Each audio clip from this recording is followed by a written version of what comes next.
Hathras case को लेकर UP सरकार का बड़ा दावा। सीएए की तर्ज पर हाथरस केस के बहाने दंगा कराने की थी साजिश। हाथरस की बेटी को इंसाफ के लिए बनाई गई वेबसाइट को यूपी सरकार ने फेक बताया।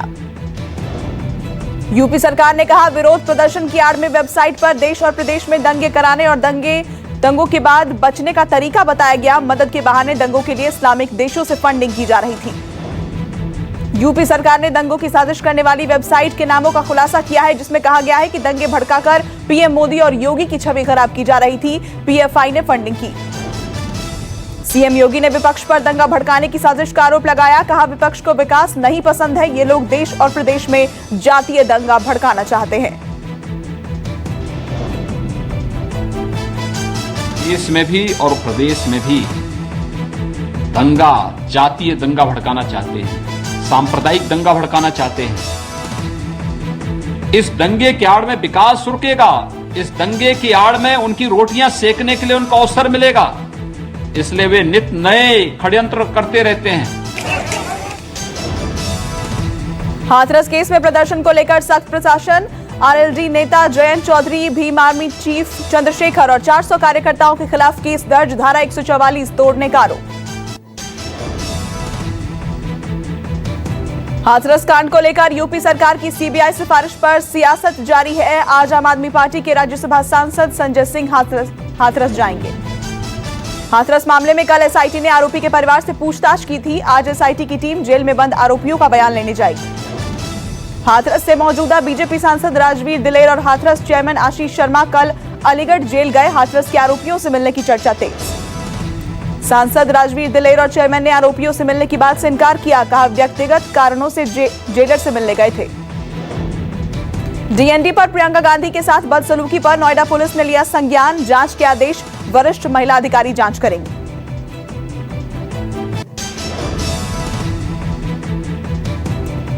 राजस्थान में बीजेपी का विरोध प्रदर्शन। महिलाओं के खिलाफ बढ़ रहे अपराधों के विरोध में बीजेपी ने किया प्रदर्शन।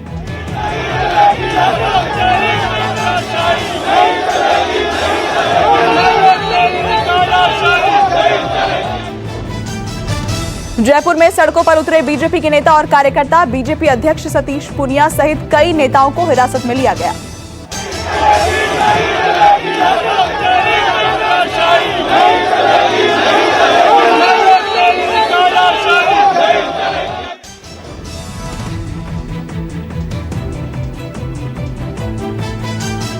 बिहार के पूर्णिया में विधानसभा चुनाव से पहले आरजेडी के पूर्व नेता शक्ति मलिक की गोली मारकर हत्या।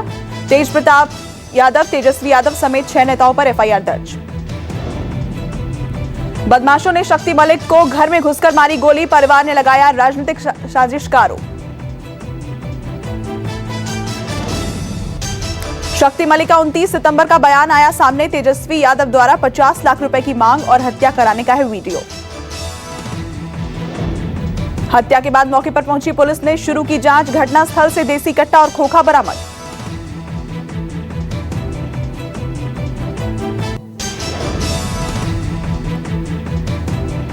एम्स की रिपोर्ट के सहारे शिवसेना का कटाक्ष। सामना में लिखा, गुप्तेश्वर की खुजली मिटी क्या। सामना के जरिए शिवसेना ने कहा, सत्य को कभी छुपाया नहीं जा सकता। सुशांत सिंह राजपूत मामले में आखिर ये सच सामने आ चुका है। एम्स की रिपोर्ट से परेशान सुशांत के पिता के वकील बोले, सीबीआई को हर हाल में नई फॉरेंसिक टीम का गठन करना चाहिए। कर्नाटक कांग्रेस अध्यक्ष डीके शिवकुमार और डीके सुरेश के ठिकानों पर सीबीआई रेड। सुबह से चल रही है सीबीआई की छापेमारी। उत्तर प्रदेश कांग्रेस नेता और पूर्व विधान परिषद सदस्य नसीब पठान की कोरोना से मौत। मेदांता में चल रहा था इलाज के दौरान नसीब पठान ने एक वीडियो जारी किया था। नसीब पठान की मौत पर राहुल गांधी ने परिवार के प्रति जताई संवेदना। नसीब पठान का आखिरी वीडियो ट्वीट कर राहुल गांधी ने दी श्रद्धांजलि। खेती बचाओ यात्रा का आज दूसरा दिन। संगरूर और पटियाला में जनसभा करेंगे राहुल गांधी। आज संगरूर के बरनाला चौक से होगी रोड शो की शुरुआत। राहुल गांधी भवानीगढ़ में भी जनसभा को करेंगे संबोधित। मुंबई के अब्दुल रहमान स्ट्रीट इलाके में एक मार्केट में आग। कई दुकानों को आग ने अपनी चपेट में लिया। फायर ब्रिगेड की 10 गाड़ियां मौके पर पहुंची। कड़ी मशक्कत के बाद आग पर पाया गया काबू। कानपुर में एक पेंट फैक्ट्री में लगी आग। लाखों का माल जलकर खाक। आसमान में छाया धुएं का गुब्बार, दमकल की गाड़ियों ने आग पर काबू पाया। नोएडा में मुठभेड़ के बाद एक बदमाश गिरफ्तार, एनकाउंटर में बदमाश जख्मी। घाटी में बैक टू विलेज कार्यक्रम का तीसरा चरण जारी। जम्मू कश्मीर में बैक टू विलेज के तहत अधिकारियों को गांव में जाकर लोगों की समस्याओं का समाधान करना है। दिल्ली में बीजेपी की केंद्रीय चुनाव समिति की बैठक, बिहार चुनावों के लिए पार्टी उम्मीदवारों के नाम पर चर्चा। कई सीटों पर प्रत्याशियों के नाम फाइनल, गठबंधन में सीटों के तालमेल के फैसले के साथ हो जाएगा नामों का ऐलान। बीजेपी मुख्यालय में हुई केंद्रीय चुनाव समिति की बैठक, प्रधानमंत्री नरेंद्र मोदी, जेपी नड्डा, अमित शाह और राजनाथ सिंह भी हुए शामिल। एलजेपी के अलग होने के बाद बढ़ सकती है बीजेपी के सीटों की संख्या, 100 से ज्यादा सीटों पर उम्मीदवार खड़े कर सकती है पार्टी। 1-2 दिन में हो जाएगा एनडीए में सीटों का फाइनल ऐलान। आज हो सकती है जेडीयू और बीजेपी नेताओं की अहम बैठक।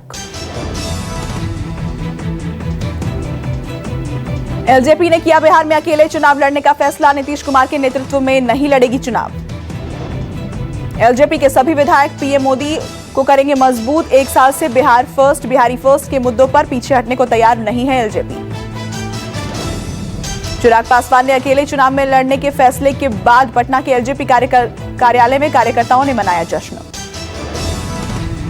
2 सीटों से लड़ेंगी प्लूरल्स पार्टी की अध्यक्ष पुष्पम प्रिया चौधरी, मधुबनी जिले के बिफसी विधानसभा क्षेत्र से आजमाएंगी किस्मत। सोशल मीडिया के जरिए किया ऐलान, इससे पहले बांकीपुर सीट से भी चुनाव लड़ने का ऐलान कर चुकी है। कोरोना के खिलाफ लगातार जंग जारी। राहत की बात यह कि हर रोज सही होने वाले मरीजों का आंकड़ा लगातार बढ़ रहा है। बीते 24 घंटे में 74,000 संक्रमण के नए मामले सामने आए। 76,000 ठीक होकर घर लौटे। 903 लोगों की मौत हुई। स्वास्थ्य मंत्रालय के आंकड़ों के मुताबिक देश में कुल कोरोना संक्रमितों की संख्या 66,23,000 हुई। मौत का आंकड़ा 1,02,685 पर पहुंचा। एक्टिव केसेस की संख्या घटकर 9,34,000 हो गई है। कुल 55,86,000 लोग ठीक हो चुके हैं। संक्रमण के एक्टिव केस की संख्या की तुलना में स्वस्थ हुए लोगों की संख्या करीब 6 गुना ज्यादा है। महाराष्ट्र में अब भी सबसे ज्यादा एक्टिव केसेस हैं। भारत में रिकवरी रेट लगातार बढ़ रही है। देश में अब रिकवरी रेट 84% तक पहुंच गया है। मृत्यु दर गिरकर 1.55% हुआ। कोरोना वैक्सीन को लेकर केंद्रीय मंत्री डॉक्टर हर्षवर्धन ने चर्चा की। स्वास्थ्य मंत्री ने कहा कि सरकार की तैयारी देश के हर नागरिक तक वैक्सीन पहुंचाने की है। डॉक्टर हर्षवर्धन ने कहा, सबसे पहले स्वास्थ्य कर्मियों और फ्रंटलाइन कोरोना वॉरियर्स को वैक्सीन की डोज दी जाएगी। कोशिश है वैक्सीन तैयार होने के बाद 40 से 50 करोड़ डोज मिले। दिल्ली में कोरोना का प्रकोप बढ़ा। कुल मामलों की संख्या अब 3 लाख के करीब पहुंच चुकी है। तमिलनाडु में भी कोरोना मामलों की संख्या 6,19,000 से ज्यादा। दिल्ली का अक्षरधाम मंदिर 13 अक्टूबर से खुलेगा। मंदिर में केवल शाम 5 बजे से 6:30 बजे के बीच ही सीमित संख्या में लोगों की एंट्री हो पाएगी। अक्षरधाम मंदिर में एग्जीबिशन हॉल को बंद रखने का फैसला लिया गया है, जबकि मंदिर में आने वालों के लिए सिर्फ म्यूजिकल फाउंटेन खुलेगा। एनसीबी के deputy director KPS Malhotra corona positive हुए। केपीएस मल्होत्रा ने दीपिका पादुकोण से की थी पूछताछ। महाराष्ट्र में कोरोना से एक दिन में 326 मरीजों की मौत। अब तक 38,084 मरीज कोरोना से गंवा चुके हैं अपनी जान। महाराष्ट्र में एक दिन में 144 पुलिसकर्मी हुए कोरोना संक्रमित। कुल संक्रमित पुलिसकर्मियों की तादाद हुई 24,023। अब तक 250 की मौत। मुंबई में 24 घंटे में मिले 2,109 नए कोरोना केसेस। सक्रिय मामलों की संख्या हुई 28,904। मुंबई में कोरोना से एक दिन में 48 और लोगों की मौत। मरने वालों का आंकड़ा हुआ 9,105। गुजरात में कोरोना संक्रमित लोगों का आंकड़ा हुआ 1,42,000 के पार। एक दिन में मिले 1,302 नए मरीज।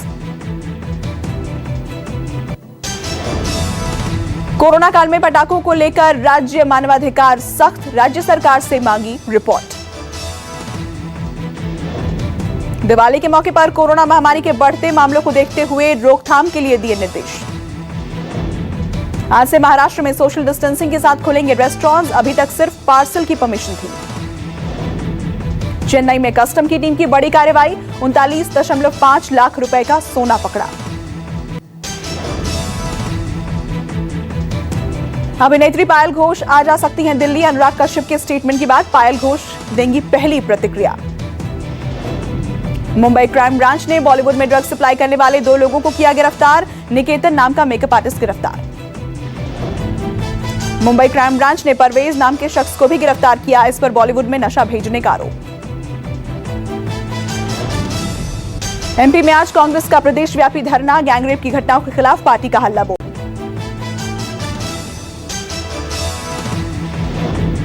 राजस्थान हाईकोर्ट में आज निजी स्कूलों की फीस वसूली को लेकर होगी बहस। अभिषेक मनु सिंघवी अभिभावकों की बहस से फैसला संभव।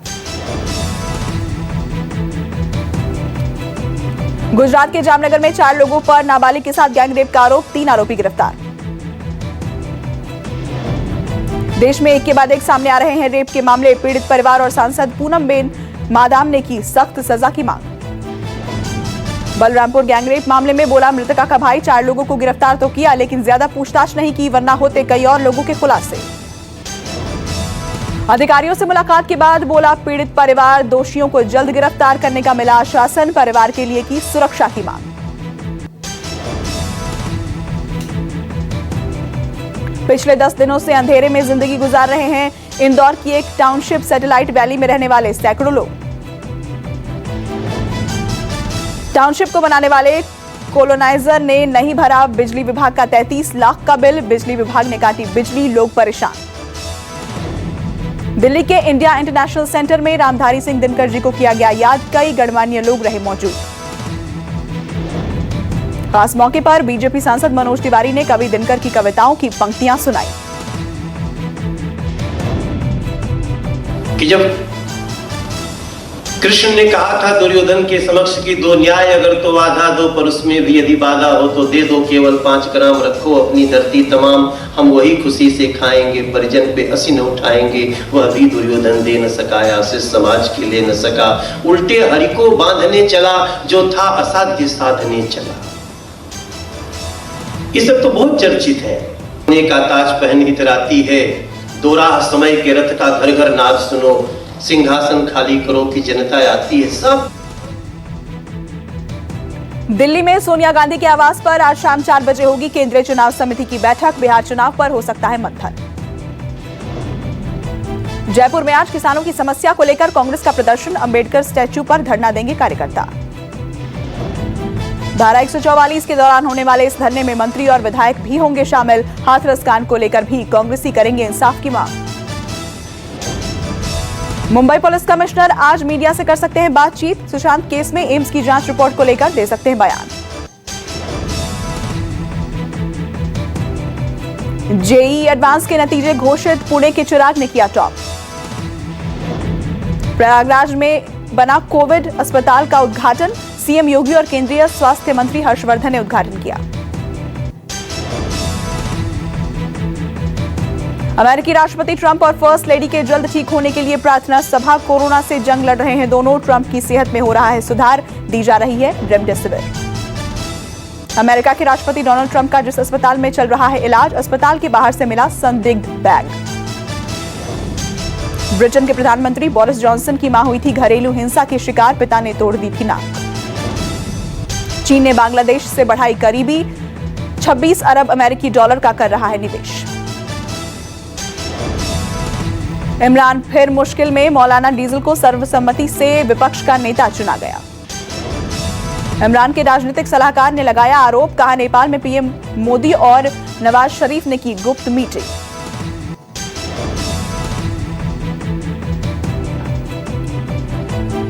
बिग बॉस 14 का तूफानी सीनियर्स के साथ शो का आगाज। नए सीजन में देखे जा रहे हैं कई सारे ट्विस्ट। ओटीटी प्लेटफॉर्म की पॉपुलर वेब सीरीज मिर्जापुर का सीजन 2 जल्द ही होने वाला है रिलीज। सोशल मीडिया पर इस सीरीज से जुड़ा एक प्रोमो किया गया था रिलीज। कोरोना काल में सुबह सुबह कटरीना कैफ से मिलने उनके घर पहुंचे विकी कौशल। सामने आई तस्वीरें। अपकमिंग फिल्म जर्सी के लिए शाहिद कपूर ने अपनी फीस 25% कम की। कोविड आने से पहले 2 शर्तों पर साइन की थी फिल्म। किडनी फेल होने की वजह से मिष्टी मुखर्जी का 27 साल की उम्र में निधन। कीटो डाइट लेने की वजह से बिगड़ी थी तबीयत। विवादों के कारण सुर्खियों में रहने के बाद कंगना रनौत ने शुरू की थलाइवी की शूटिंग। डायरेक्टर संग शेयर की तस्वीरें।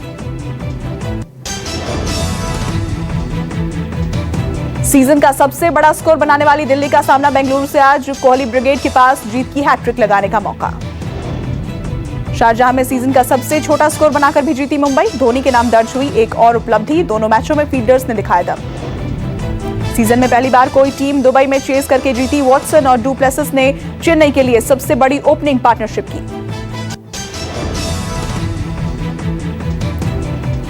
वैक्सीन आने के बाद भी कई तरह की चुनौतियां। सभी छोटे शहरों में वैक्सीन की स्टोरेज की सुविधा नहीं। आधार के जरिए आसानी से वैक्सीन बांट सकती है सरकार। दिल्ली एनसीआर में सीएनजी ₹1.53 प्रति किलोग्राम सस्ती हुई। पीएनजी के भी दाम घटे। इलेक्ट्रिक कार बनाने वाली अंतर्राष्ट्रीय कार कंपनी टेस्ला की अगले साल भारत में हो सकती है एंट्री। नमस्कार, मैं हूं मानक गुप्ता। अगर आपको हमारा ये वीडियो पसंद आया हो तो इसे लाइक और शेयर जरूर करें और हां, हमें सब्सक्राइब और फॉलो करना ना भूलें ताकि आप देश और दुनिया की कोई खबर मिस ना करें। तो जुड़े रहिए हमारे साथ और देखते रहिए News 24।